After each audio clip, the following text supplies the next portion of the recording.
કરતા કહીશું.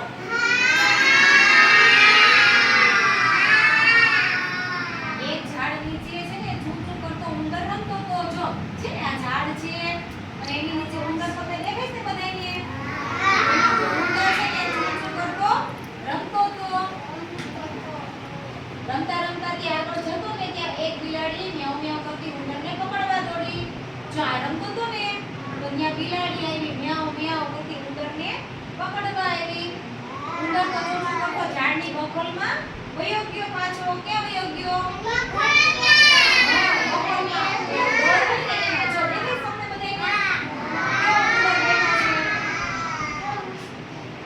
બિલાડી મ્યાઉ મ્યાઉ કરતો કહે એ ઉંદર બહાર નીકળ. બહાર ઉંદરની રાહ જોઈને બેસી રહી છે. ઉંદર કે એ બિલાડી કે એ ઉંદર બહાર નીકળે એમ જો દેખાય છે બધાને આ પેજમાં. જે રીતે તારી રાહ જોઈને બહાર બેઠી છું. ઉંદર તે ઘરની બીજી બાજુ બહાર નીકળવા રમતો રમતો ત્યાં એક ભોં ભોં કરતો ઉંદરને પકડવા દોડ્યું.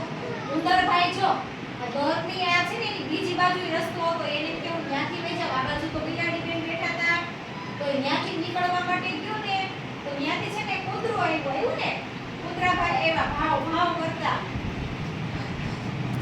ઉંદર ચૂચું કરતો પાછો દરમાં વયો ગયો. ઈ તો પાછો વયો ગયો દરની અંદર. ઉંદરને બહાર કાઢવા ઘરની એક બાજુએ બિલાડીએ પોતાની પૂંછડી અંદર નાખી અને બીજી બાજુ કૂતરાએ એની પૂંછડી નાખી ઉંદરડીને બહાર કાઢવા માટે. જો એટલે તે બિલાડીએ પૂંછડી અંદર નાખી અને કૂતરાભાઈએ પણ નાખી. જે ઉંદરે બંનેની પૂંછડી બાંધી દીધી. જો દેખાય છે ઉંદરડીએ છે ને બિલાડીની અને કૂતરાની બેયની પૂંછડી બાંધી દીધી. બિલાડીએ મ્યાઉ મ્યાઉ કરતા કહ્યું ઉંદર મારી પૂંછડી છોડી દે હું તને નહીં ખાવ. મને છોડી દે. જો પછી શું કીધું બિલાડીએ?